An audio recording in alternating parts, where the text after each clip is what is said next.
Battered and bruised, their commands further shrunken, public managers won't pretend that 2017 has been a vintage year.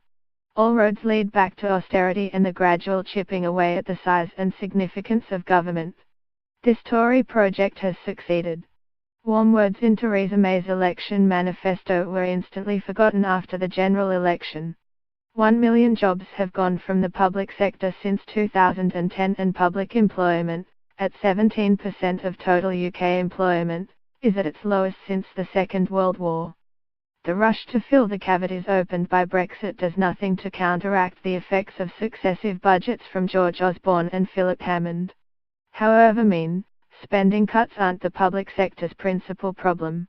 Downsizing the state has been accompanied by fragmentation, encouraging service managers to snarl and fight with one another, or transfer their work to outside companies. Take the Grenfell Tower fire.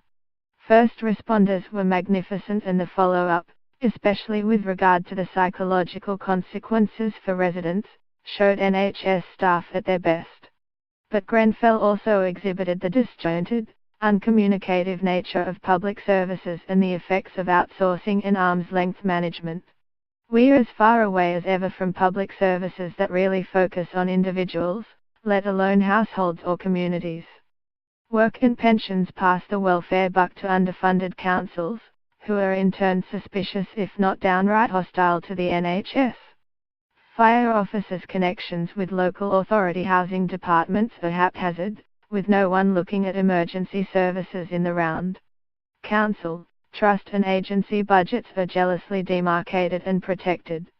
The Grenfell inquiry won't even begin to ask about the new public management doctrine, which told public bodies to steer, not row, and which has pushed much public service delivery to profit-seeking firms or devolved bodies, leaving accountability in tatters and the public befuddled over who does what. Nobody else will ask questions about the bigger picture on public services, either. The National Audit Office nibbles at specific instances of contract failure. But professional bodies and sector associations are silent or cowed. Where's the wide-ranging, psychotic look at what has been pulling public services apart for 30 years and still continues? Witness the recent decision by Lancashire County Council to award a major public health contract to Virgin. Public services have no champion, no vocal, identifiable spokesperson, no one prepared to put their head above the parapet when ideologues and mercenary hacks take pot shots.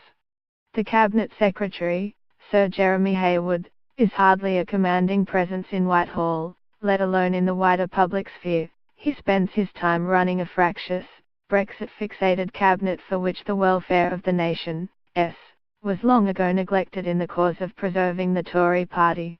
Of course, running is not quite the right word. We're as unsure now as we were in January about Whitehall management and the Treasury's role. Public services have no champion, no vocal, identifiable spokesperson.